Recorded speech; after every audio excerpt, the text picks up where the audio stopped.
Hello and welcome everybody to War Child's conversation on the importance of refugee education. My name is Dara McLeod and I'm the Executive Director of War Child Canada. Just a couple of housekeeping notes before we get started. This session is being recorded, but don't panic if you are camera shy because only our panelists and myself are on video. All of our guests are off camera and are on mute. And don't worry because even if you are on mute, you still will be able to ask questions if you have any questions for us. On your screen, you should see a Q&A icon at the bottom. Please feel free to submit your questions to our panelists by selecting that Q&A icon. For today's discussion, I'm very pleased to be joined by War Child's president and founder, Dr. Sam Nutt, and our Ugandan country director, Albert Siminyu. And I recognize there might be some of you on this call today who are new to the work of War Child. So I thought before we get going, it would be helpful for me to give you just a really brief introduction. For more than 25 years, War Child has worked with children and their families whose lives have been changed by war and conflict. And War Child was founded on the belief that when communities have the means and the opportunity to recover from war, then hopefully that cycle of war and poverty can be disrupted. And one of the most critical components in breaking that cycle is to provide access to education, because uneducated youth in areas of war and conflict are particularly vulnerable. Young girls can be at risk of early or forced marriage, and young men can be at risk of being forcibly recruited by armed actors. In fact, a UNESCO study has found that by increasing male enrollment in conflict areas in secondary schools from 30% to 80%, it would be estimated to reduce the probability of civil war by almost 2/3. If you think about that, that's an incredibly staggering statistic. And made even more unfortunate then is the fact that access to education in war-affected areas is still very, very limited. In fact, fewer than half of the world's refugee children today are enrolled in school. And that's one of the reasons why War Child, throughout our 2 decades of work, have made access to education one of our key hallmarks. And today we are recognized global leaders in providing innovative and effective education for refugees and displaced children. So with that, let's jump into this conversation. As I mentioned, we are joined today by Albert Siminyu, who is War Child's country director for Uganda. Albert is joining us today from Kampala, and he brings nearly 3 decades of experience to his role as our country director. Albert was born and raised in Uganda and has worked with teams at country, regional, and even global levels to improve education, health, agriculture, community well-being across East Africa. We are also joined today with great pleasure by Dr. Sam Nutt, who, like Albert, has also spent nearly 3 decades working in the humanitarian and development world. Today, she is also a practicing family doctor, a best-selling author, an assistant professor of medicine at the University of Toronto. But most importantly for our discussion, she is the president and founder of War Child Canada and War Child US. So welcome to you both. Thank you. Albert, I think a great way to kick things off would be for you to start this conversation by providing a brief overview of the refugee situation in Uganda and look at how War Child is working to improve access to education for refugees there. So I'll let you take it away. Thank you very much, Dara. Let me just share a few pictures in the background.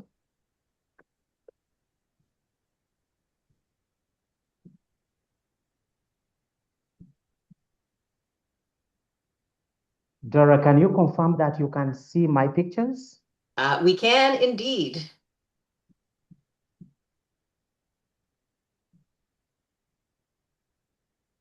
Okay. Are you still able to see my pictures? We can. We're seeing it in PowerPoint mode, but okay. I don't think that matters. Oh, there we go. Now we're ready. We're rolling. Okay. We've got a picture of the map. Thank you. Well, I would like to, first of all, to begin by thanking our friends and supporters on this call for the support that you extend to the work of War Child Canada globally, which enables us in the field to be able to contribute towards helping to save lives of populations which are affected by conflict, and also to be able to provide education and support young people to get a good education, which then helps them to be able to rebuild their livelihoods. I'd like to begin with a bit of a conflict, with a bit of a context about the refugee challenge in Eastern Africa, and especially the role that Uganda is playing to be able to provide the much needed humanitarian assistance to refugees. Uganda is located in the eastern part of Africa, and we are surrounded by neighbors who, for many years, countries that have been affected by conflict and by insecurity. And the notable examples include the Democratic Republic of Congo, South Sudan, Rwanda, Burundi, Somalia, and lately some of our distant neighbors, such as Sudan and Ethiopia, have also had bad conflict there as well.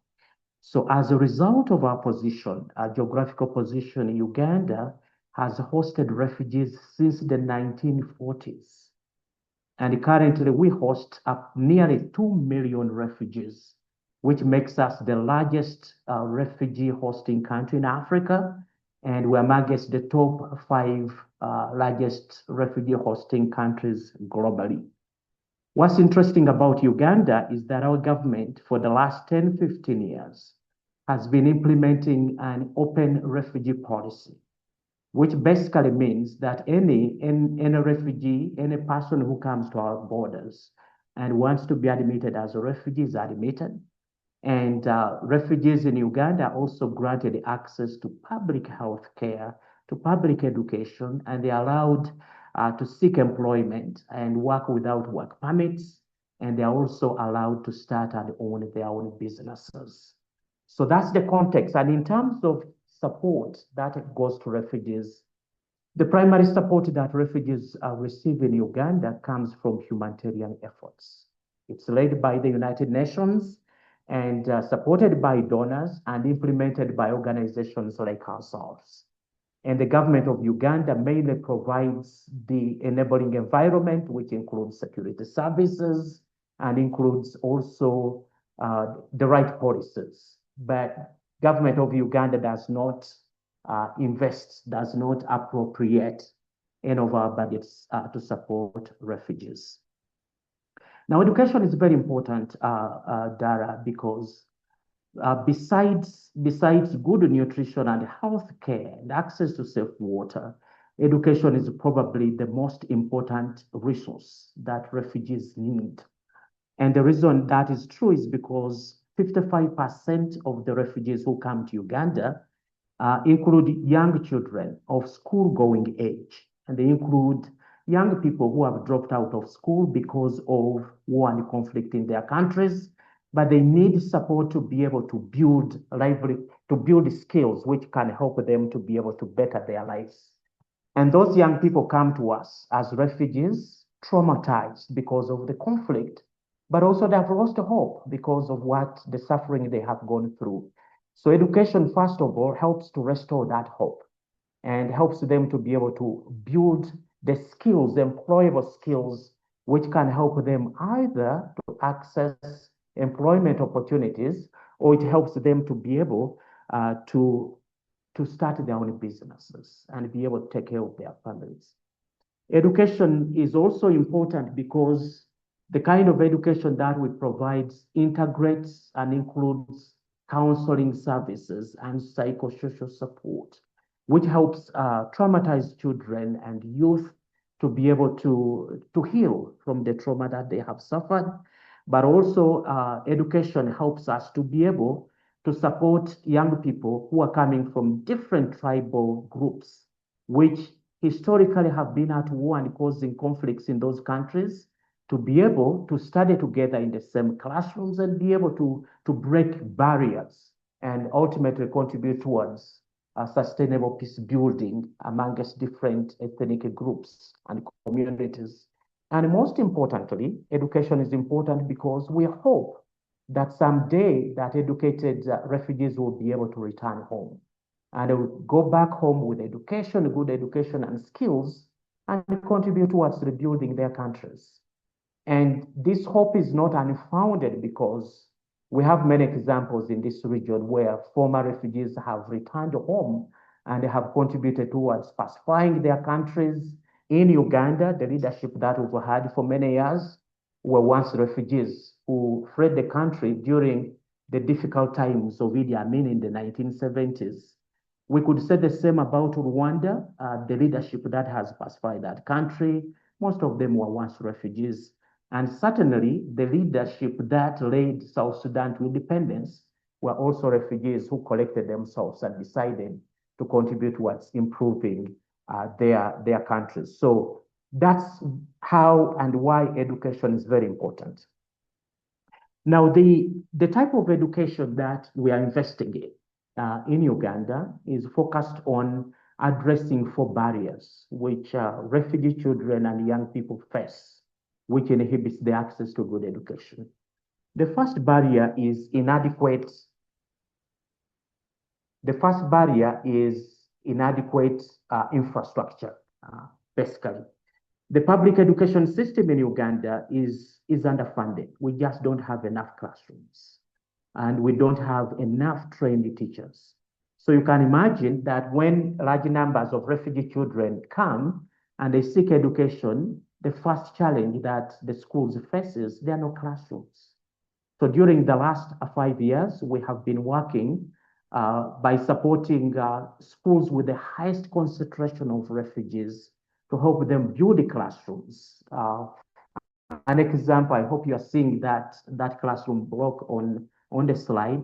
Those are the types of classrooms that we've been building. And so far we have supported 50 schools to build such classrooms. We have enrolled and been able to deploy 400 teachers who are teaching over 13,000 refugees and young people.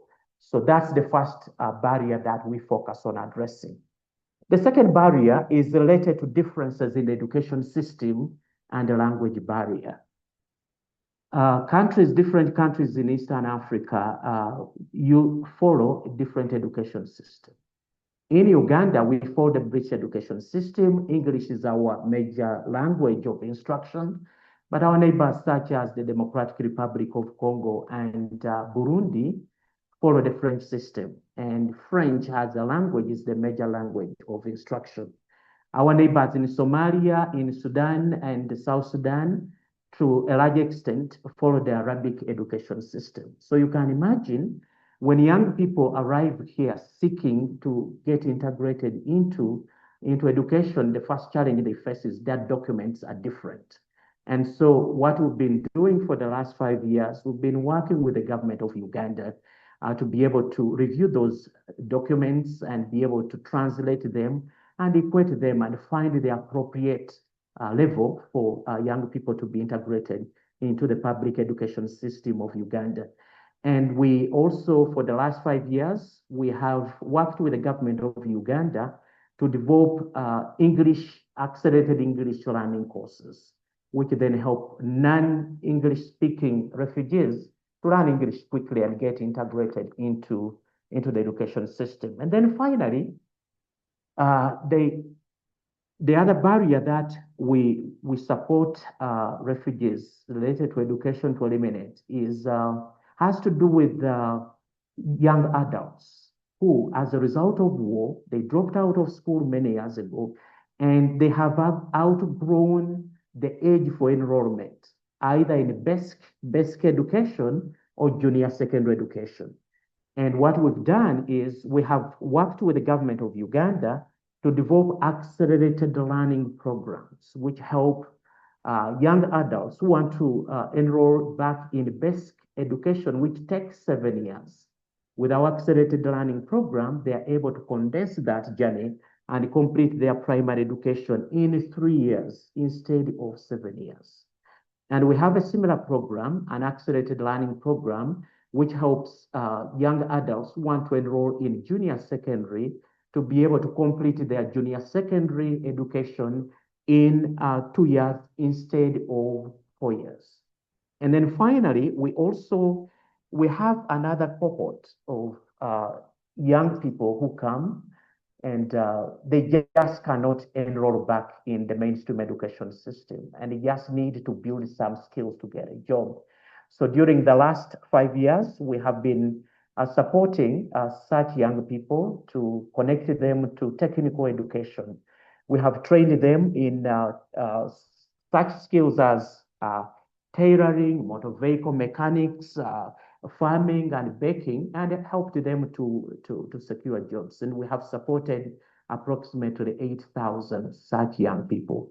And then finally, we have young people who go through our accelerated basic education. They move on to junior secondary, they move on to high school, they pass very well, but they do not have the tuition to be able to enroll back in they don't have the tuition to be able to enroll themselves in uh, in university education. And so we've been working with them to be able to provide scholarships which help them to be able to enroll in universities and be able to at least get a bachelor's degree. And so far we have provided 150 such scholarships. So Dara, let me stop here for a moment and hand back to you. Thank Thank you. you, Albert. That was incredibly helpful and interesting way, I think, to introduce the audience to just a snapshot of some of the work we're doing in Uganda. Sam, maybe I'll bring you in here because I think you can help to give our audience a bit of a global perspective. I think particularly in light of the last year that we have experienced, and as I'm sure everyone here is probably very well aware, rather, the last year has been very, very disruptive and quite devastating for the development and humanitarian sector. The year began in 2025 with the dismantling of USAID, which is the United States Development Agency. And then there was sort of a domino effect where, as you know, we had governments around the world continuing to cut and really reduce their envelopes for development and humanitarian funding. And Sam, I guess, people might be asking the question, given the fact that there are considerably fewer donor dollars to be had these days, do you still think that education should continue to be a priority, not just for War Child, but for organizations like ours? Absolutely. And thank you, Albert. That was a wonderful overview, I think, for our long-term supporters and donors to hear about the work that we're doing and the impact that it's having and to get a better sense of the breadth and scale of it, because it really has been transformative in the lives of thousands of refugee youth in Uganda and also in neighboring countries as well. And so I commend you and your team because I know how challenging it sometimes is, and especially in this funding climate, to be able to keep these programs going and the staff motivated. So thank you for that. And thank you for all that you do every single day. In answer to your question, Dara, though, yeah, absolutely. I think that this speaks to the urgency and the tremendous need around education as an instrument of conflict prevention, of peace and social security. But also, we know that education is directly tied to significant reductions in all-cause morbidity and mortality right across the board. And you mentioned the UNESCO study that references the importance of education, particularly for young men, in driving down levels of interstate conflict, for example, and beyond. But more importantly than that, we know I'm a public health doctor by training. That was my specialization in medicine. We know that one of the single most important determinants of child mortality and infant mortality, as well as maternal mortality throughout the world, is that child's mother's independent access to income, which essentially is about education. And so the higher level of education, in particular, that girls and women are able to attain, then you are looking at a gross reduction in the overall causes of morbidity and mortality within those communities, longer life expectancy, lower fertility rates, and just better outcomes across the board. The problem is that education in general requires consistent, meaningful investment. And so when you have things like the cancellation of USAID, when you have other governments, including the Canadian government, that has said that it will be cutting our foreign aid spending over the next 5 years, but European partners as well who are cutting back on aid. When you do that, the priority tends to shift towards short-term emergency interventions. Education is a longer term investment. It can, in cases, be slightly more intensive and slightly more expensive because it does have to be sustained. You have to have all of the infrastructure supports, the trained teachers, the safe buildings, the access to educational inputs that make that education successful.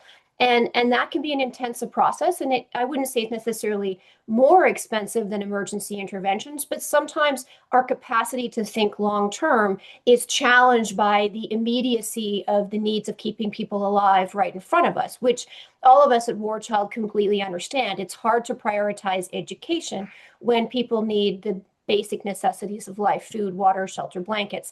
But the longer that we allow education to slide, the greater those deficits become, the greater the structural challenges within those communities become, the higher the risk of violence and instability, the higher the rates of morbidity and mortality, the higher the risk of food insecurity. So it's kind of like, if you forget about education and don't invest in education, the long-term consequences are going to be that much more severe. And then on top of that, you are perpetuating a cycle of aid dependency that we will never get on top of. The overall goal of aid in every single circumstance should be to eventually make itself redundant, to not create this situation where people are wholly dependent on handouts and the fleeting altruism and generosity of other countries and other communities to respond to those urgent needs. They need to become self-reliant. They need to have self-determination. They need to have agency. They need to be drivers of change within their own communities. And they simply are not able to do that unless they're able to sustain education levels. And the USAID cuts in particular, USAID was almost $50 billion a year. It was the single largest contributor to international aid and humanitarian assistance in the world. In many of the countries, as you know, in which War Child's operating, whether we're talking about Yemen or the Democratic Republic of Congo or South Sudan or Afghanistan or elsewhere, the US aid envelope was responsible for, on average, about 40% of humanitarian spending. So the gaps that exist right now are enormous. And so does that mean that we give up on education? No, in my mind, that means we have to double down on education. And it's why private philanthropy, individual donors, small amounts coming from monthly donors become so critically important. It doesn't take a lot of money to dramatically transform a child's life through education, but it does require consistency. Yeah, absolutely. Absolutely. And I think, obviously the USAID cuts have had a tremendous impact, but at the same time, we're also seeing cuts to some of our other donors, in particular the UN. And Sam and Albert, you know how much we as a team at War Child have had to work to sort of adjust to these new realities. Albert, maybe it would be great to bring you back into the conversation here and maybe talk us through what you have seen in the past year as an impact of those donor cuts, specifically within the communities with whom you and our team is working. Mhm. Thank you very much, Adara. I think for us, the greatest negative impact of aid cut, humanitarian aid cut, has been the effect it is having on food security and nutrition status of children who are going into school, who are attending schools. Before the humanitarian aid cuts, WFP, the World Food Program, used to provide adequate either food in kind or cash, which then refugees used to be able to go and buy food and feed their families. And that as a result of the cuts, that support has been eliminated for most of the refugees. The refugees that are getting some kind of food aid, nutrition support, are those that the new arrivals basically are the ones who are on some kind of support. But even then, that support has been reduced from what it used to be the equivalent of $1 per person per day. It is now $1 per person per month. So you can imagine what that means. Who can live on $1 equivalent of food and nutrition for a full month? So what it has done, what that cut has done, therefore, has affected the nutrition status of our young people who are in school. These kids are coming to school hungry. And because of that, they cannot learn, they cannot concentrate. And occasionally, some of them even skip school because they have to join their parents to go and find a job, find some casual job to be able to get a dollar or two to feed the family. And so what we have started to do is to mobilize parents of refugee children to be able to access land from indigenous Ugandans who own land nearby the schools which we work with, and to be able to work together to open those farms and plant crops together, farm together, so that they can be able to grow enough food to at least provide one hot meal a day for our young people who are coming to school. The goal is to produce enough food to be able to at least provide 2 meals a day for those who stay in school for 8 hours.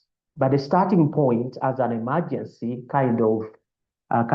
intervention is at least 1 meal a day. And what we do as Watch Out Canada, we provide the necessary investment, the initial investment, which includes our technical staff training, the parents who are working together on how to farm better and maximize their yields. And we also provide tractor services to open up the land very quickly so that they can be able to expand the scale, and we provide the planting materials and work alongside them for the first year of setting up that community farm.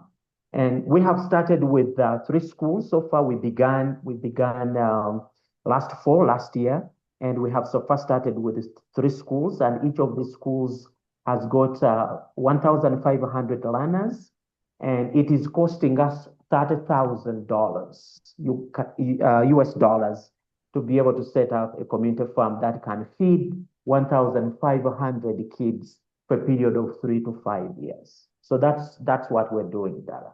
I'm so glad you raised the community farms, because I do think that is such a fantastic example of what War Child does well, which is working with communities so that they can take the lead in their own recovery. And Sam, I think maybe I'll bring it back to you on this, because I know when you founded War Child over 25 years ago, it was with this intention that the best interventions that we could be doing would be that our work would be really community driven and community led. And maybe as a way of sort of explaining your thinking back 25 years ago, I wonder what was it about your own experience in the aid sector that made you realize how critical this type of community involvement would be to creating this sustainable change that we're striving for. Thanks, Dara. And yeah, I think that, look, going back, first of all, I obviously started when I was 12. But going back 25 years ago, I had already spent a significant period of time working for different United Nations and other aid organizations. And a lot of that was focused on the maternal and child health space, but very short term in terms of what it addressed. Again, it was back to that business of keeping people alive. And what became painfully evident over time is that when you create a system that is entirely dependent on the skills and availability and expertise of outsiders who are often very, I think, dangerously disconnected from the local populations that they are intending to serve, when there isn't great partnership and alliance and active listening from those communities, when they are not invested, when they're not the ones driving the change. And on top of that, it's not a very cost-effective model to constantly be relying on this kind of external rush, usually driven by the media cycle where there would be a crisis. And I started in Somalia during the famine. I was in Burundi during the genocide. I was in Liberia as well, and in Iraq and elsewhere. And when a crisis was in the news, obviously there was a flood of internationally backed organizations and their capacity and their expertise who set up large parallel systems at high cost. And at the same time, when those cameras turned off or turned towards a new crisis, the funding dried up, the opportunities dried up, and those organizations had to reduce their programs or abandon them altogether. And as a result, what you had left behind was an increasingly dependent and vulnerable population. And so thinking about better models of aid, the intention of aid, again, should be to promote agency and self-reliance and autonomy and foster that kind of sustainable change. And the only way that that is ever going to be achieved is if you have local community groups, local community organizations, and strong individuals who are the ones who are building, running, designing, and leading those programs.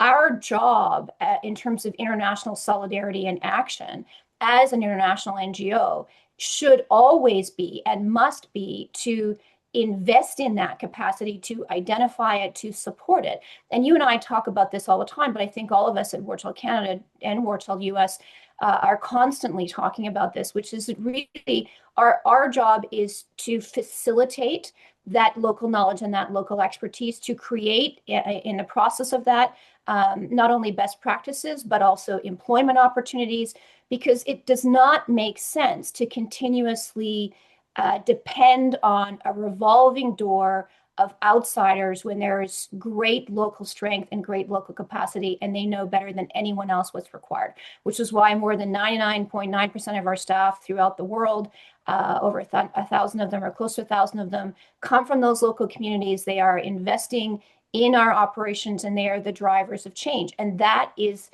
the definition of local sustainability, but also locally appropriate interventions that will be accepted and supported and widely received.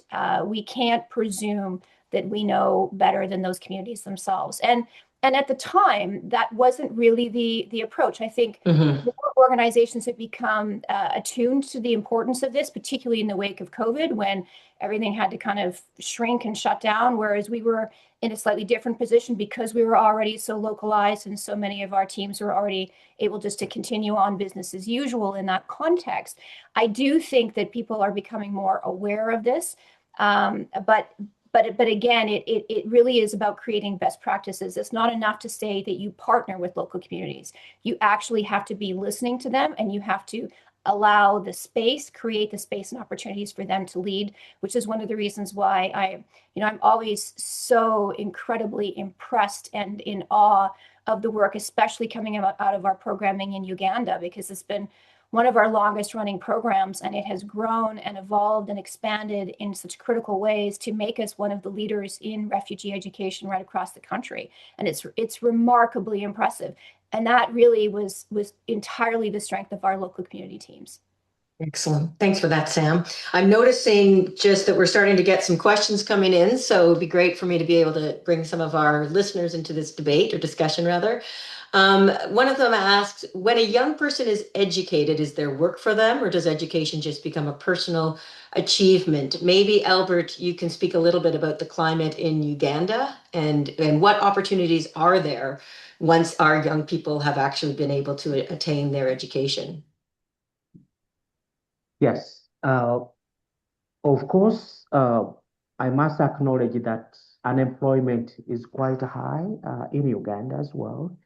But what education does is it equips these young people, the refugees, with the skills they need to be able at least to seek employment. And the investment, the long-term investment we're making in basic education in lower secondary and high school is intended to help them to get a bachelor's degree and get those kinds of credentials, which will enable them to improve their chances of getting employed, but also improve their chances of getting jobs back home and also in other countries as well. But the focus we're putting on skilling and vocational training helps to be able to build, supports those young people to be able to acquire the skills which enable them to be able to take advantage of jobs which exist in the hotels, in the different sectors that require short-term training and vocational and technical skills. And certainly, some of our early graduates who graduated from our technical and vocational training 2-3 years ago, many of them have moved on to start their own shops, to start their own businesses, and use the skills they acquired and translate those into employment opportunities and a source of income. Thank you, Albert. Yes, and that's one of the things, Sam, I think, like me, when you travel to these places and we have the opportunity to meet with some of the young people who were formerly students of ours, and we do see that, some of them have set up their own businesses. Even, I met a young person who was involved with one of our programs, oh, probably almost 2 decades ago in Sudan, and I met them in the context of they were a deputy at the UN humanitarian agency. So I do think that there are opportunities both large scale, but even the small scale, which for a lot of these communities is what they're looking to do. Sam, I'm sure you probably have stories of former war child students who have now gone on to achieve things that you meet in the course of your travels over the last 20-25 years. I do, and as you know, the last time I was in South Sudan at the just not far from the Darfurian border, meeting with some of the Darfurian refugees who had just arrived, one of the girls that ran up to our vehicles and started talking to us, she had previously been in our youth education programming in Darfur just prior to the war and had gone on to medical school and to complete her studies. Now she was a refugee in South Sudan, but she was looking to go to Uganda because, again, her medical credentials would be recognized and she might be able to find better employment there and better stability. So, that to me was very powerful. But even within the approach that we take in terms of building our staff and our teams, and one of the it sometimes it's with a heavy heart that we see very wonderful, loyal, capable staff who've been with us for 10, sometimes even 15 plus years, who have been at the forefront of our programs and just accomplishing extraordinary things. And then they end up being recruited to run UN OCHA in Sudan, for example, or be part of a much bigger entity such as the MasterCard Foundation, for example, where Albert's predecessor went to. And sometimes that hits us like a dagger to the heart, but at the same time, I think it's also a reflection of a lot of those were staff that we identified, that we have worked with over the years, who moved up through our organization because there were very clear pathways for that to happen, again, because it's locally led and locally driven. And then they end up in the most senior roles. And then from there, they end up in even larger international roles. And then we're applying to them for funding. So that's kind of that's the all a very good cycle. Circle of life right there. Good cycle. Yeah. Thanks, Sam. We're getting a couple of questions actually coming in, interestingly, about AI. And Albert, I know this is something that we have been sort of thinking about and trying to figure out a path forward. Somebody asks if distance learning can potentially provide a useful or complementary cost-effective contribution, or are the technological, financial, language, and logistical barriers likely to make this unfeasible? And is AI perhaps something that could offer a resource in the future? Albert, I know that these are early days even for our thinking about it, but I wonder if you could talk about, where there might be room for this incredible technology to help with supporting the work that we're doing. I think first of all, distance learning could be very appropriate for our the young people we support to access university education. So far, we have only offered scholarships within Uganda, working with the Ugandan universities. But certainly, there could be opportunities through distance learning for some of our young people who complete high school to be able to be enrolled in a university in Canada, for example, and get a scholarship and be able to study using distance learning. So that's an area of opportunity for us for the future. Now, in terms of artificial intelligence, we have started to work with the Minister of Education here and to work with a local IT company that the government of Uganda has contracted to digitize the education curriculum. So what this company has done is they have taken the curriculum for basic education, curriculum for secondary education, and they have digitized that. And it's all now automated, and it is offered through an iPad. So what we've done with this company, we have formed a partnership with them, And we are supporting them to be able to integrate the curriculum and training materials for accelerated learning, which I talked about, so that in the future, our young people who are enrolling into accelerated learning programs can also be able to use technology.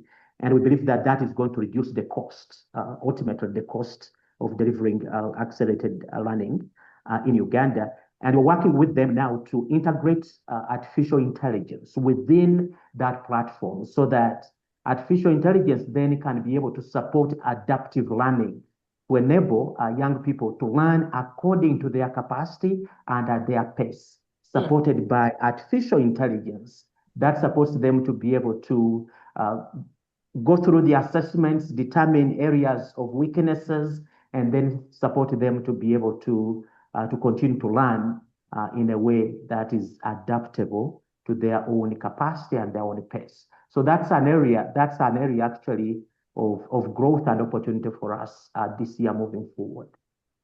Absolutely. Dara, Absolutely. when you Sam, were you want to add something? I wanted to, when I was going to throw it back to you actually, because when you were in Uganda recently with Albert, you participate in a science fair where one of the students had actually used AI to develop a technology to help with, maybe you could explain that a little bit more, because I found that remarkably impressive.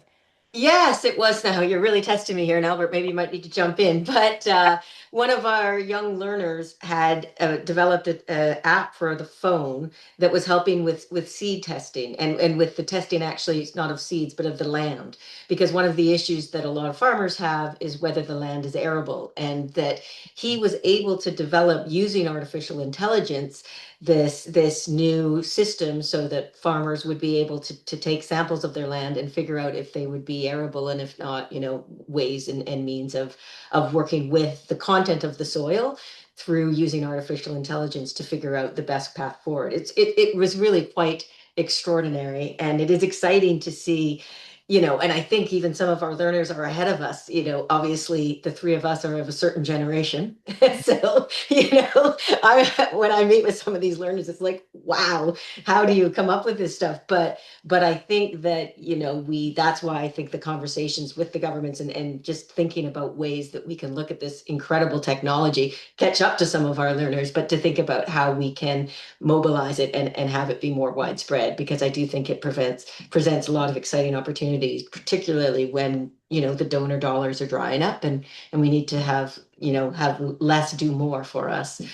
Speaking of that, I've got another question, and my apologies, we're getting lots of great questions. I probably won't be able to get to all of them, but here's a question that I know can keep us at night is, what happens to your students if funding runs out for your specific programs? Does their education just end? I don't know which of you wants to tackle that first. I mean, I can tackle that on a sort of global level for us. One of the most heartbreaking things that we have to confront is when funding opportunities cease or the donor dollars just simply aren't there. Sometimes, very often, for no good reason. Political priorities change, governments change, or like the cancellation of USAID, it's ideological. It comes out of nowhere and hits us like a ton of bricks, and it can be very, very challenging to navigate around that. What I will say is that we wake up every day trying to address those gaps, trying to find the resources to, even if we can't deliver the programming at the level that we were delivering it at, to find alternatives to be able to at least complete the cycle for the students who are currently enrolled, and perhaps not add any new learners, which is going to be a deficit for newly arriving refugees, certainly in the case of Uganda. But we try to do as much as we can all the time to mitigate the damage. But this is exactly what keeps us up at night. And this is why inconsistency is really the enemy of the success of any aid program throughout the world. When you really should be looking at 5-year at a minimum funding cycles, because organizations need that level of sustained commitment to do the kind of heavy lifting. And I would say that education is more of a heavy lift, in the sense that it has to be sustained and maintained. If your job is to get a bunch of funding to go and deliver food and blankets and run a short-term vaccination program. That's very concrete. The sun sets on that. But you're not going to transform the lives of those kids in the ways that they will need to be less dependent and to find themselves outside of those circumstances in the future and to promote peace and security. But it's very hard to get people to invest in prevention, and it's very hard to get people to invest long term. And all we can do in that context is to continue to remind people of the importance of it and to keep banging on those doors and hoping that we are heard. But you've hit on the hardest part of the job, and there are no good answers. It's the most frustrating piece. Albert, I don't know if you have anything you want to add to that. No, I think Sam has answered that very well. I mean, one thing I think I would add, and Sam, you touched on it a bit, but I think this goes back to as well that, one of the driving, thoughts behind War Child, to use not the best word, but is that we really do want to create opportunities of sustainability beyond us being there. It is not our goal to stay in these countries indefinitely, which is one of the reasons why we have always prioritized having solutions that are really community driven. But at the same time, also in working very closely with local agencies and local partners who, when our funding is cut and we have to leave, ideally they'll be able to continue the work in some capacity. And, one of the things that we're doing at the moment, both in Uganda and South Sudan, is working very closely with organizations that are actually refugee led. And again, I think this speaks to such a critical piece of what we do, is making sure that we're not just delivering programs to our learners, but that we're also working with partners who will be able to stay, who actually are working in and sometimes living in the refugee settlements themselves, and will be able to continue the work, continue the trainings and the teaching, even if it's informally, but to continue to create opportunities. Because I do think that, well, and we know that these local organizations are the ones that will be there long after the international organizations have left. And frankly, that's really, where the focus should be. And that's why, again, it's always been such a priority of War Child to work with local partners and particularly with refugee-led organizations to ensure that the learnings that we can impart will continue and be sustainable after we have that funding pulled. Education is also never erased, right? So if you're Yeah, able to exactly. get students and learners through the full cycle of our programming, which is always the goal, and that's usually what we're able to accomplish despite various funding challenges, because we won't start it unless we know we can complete it for that particular cycle of students. That doesn't go away. So even if new opportunities for the next generation of kids coming through, if that is not available as an option because we've had to scale down, we do find that the kids who we were able to work with are able to continue on, and that is ultimately the goal. It just, even if violence breaks out again, even if there's a change in government, even all of these external variables that can be very challenging in terms of the consistency and sustainability of programs when you're working in war zones, if you can get kids through that cycle and to a sufficient level of education, then they have what they need to be able to then fend for themselves and to be able to find other opportunities. And we see the impact of that. Absolutely. Got another question here. And it's asking specifically about how War Child is responding with activities that help dealing with trauma, anxiety, stress. Obviously, the nature of the students with whom we're working a lot of the refugees will have experienced significant trauma. Albert, maybe you can just speak a little bit about how that trauma-informed learning is a part of what we're doing. Sure. As I mentioned earlier on, the education that we provide integrates counseling services and psychosocial support. So we work with the local partners who are at the front line of implementing our activities. And we have made sure that amongst our staff and the staff of our local partners, they are trained on best counseling services, and they can provide that first line of support to our young people. The teachers that we work with as well are trained. We at least make sure that within the schools that we work with, there is a teacher or a male teacher, there's a female teacher who are also trained on stress management so that kids who are affected by stress can be able to find that level of support. And then we also have a specialized counseling services, a pathway to specialized counseling services, which will provide for young people who are in extreme stressful conditions. They have numbers to call, and they are able to speak with their teachers, and we arrange support for them. That's what we're doing. Thank you, Albert. Sam, you wanted to jump in there? No, I thought that was a very fulsome answer, and that's correct. It's even just the presence of school and the presence of these opportunities is remarkable in terms of providing stability, psychological stability, and safe spaces that kids need, and we do a lot of that throughout the world.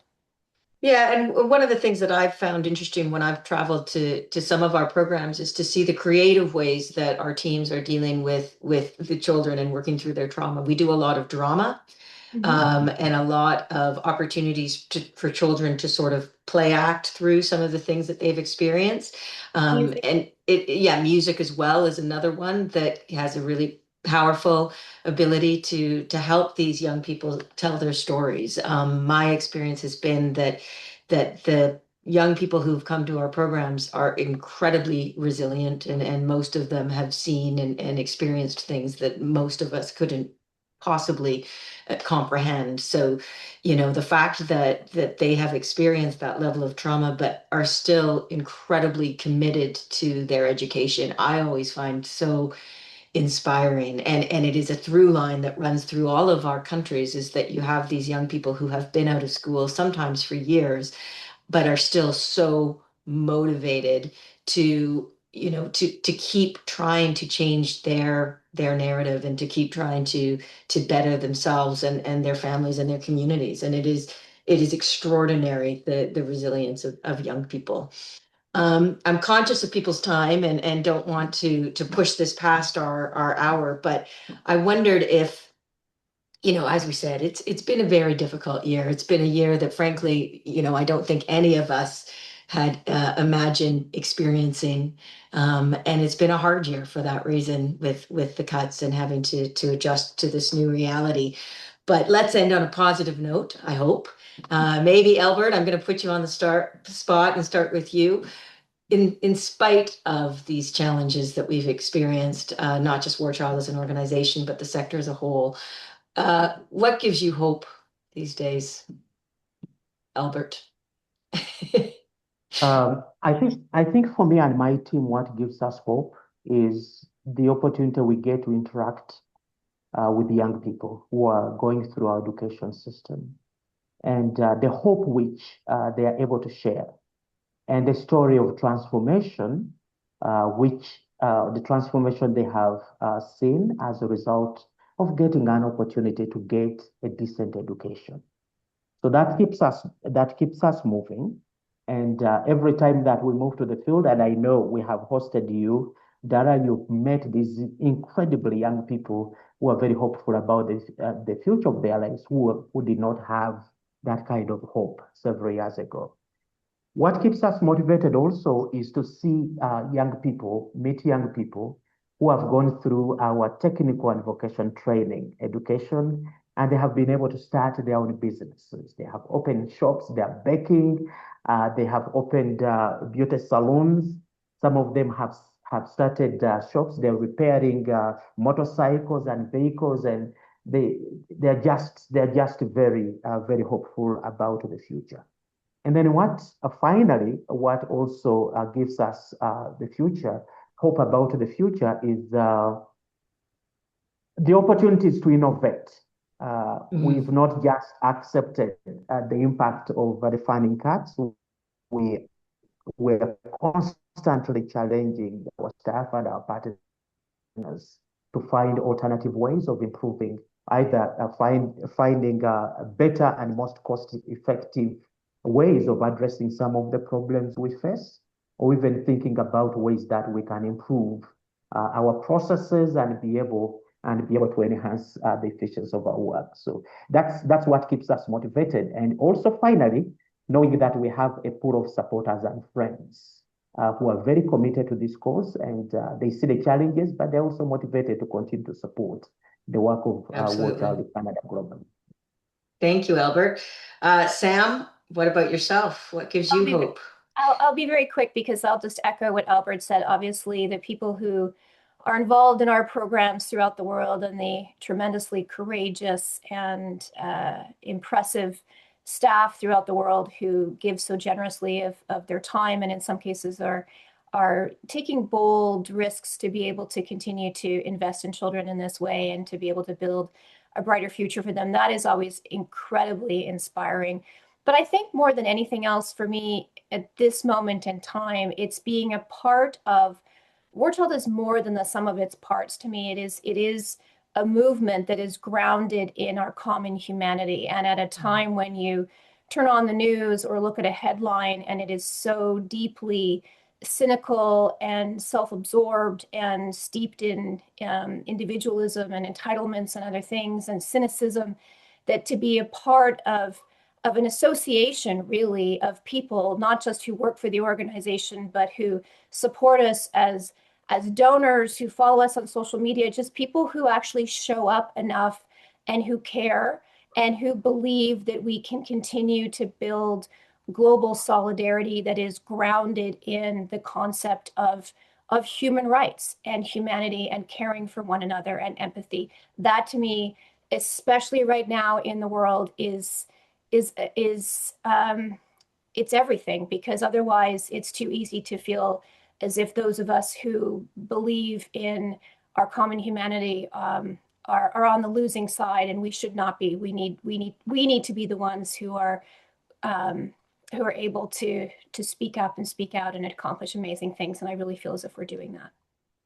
I completely agree, Sam. And I agree that, we are living in a cynical world at the moment. And if you would believe the naysayers, they suggest that people aren't interested in foreign aid. They aren't interested. Why should their money go to countries where they never see people and all the usual lines? But, what gives me hope is we've done several of these sort of learning sessions over the last couple of years. This one we've had more people registered to attend, more people have subscribed to this session than in any in the past. And that to me gives me hope because it shows that people still care. People do care. People recognize the importance of the work, not just of War Child, but the importance of being engaged and being part of a global community. And so I would just like to take a moment, not just to thank Sam and Albert for your participation today, but to thank all of you who have joined us. I think, we are motivated by the young people and their families with whom we work, but we're also very motivated by the support we receive from all of you.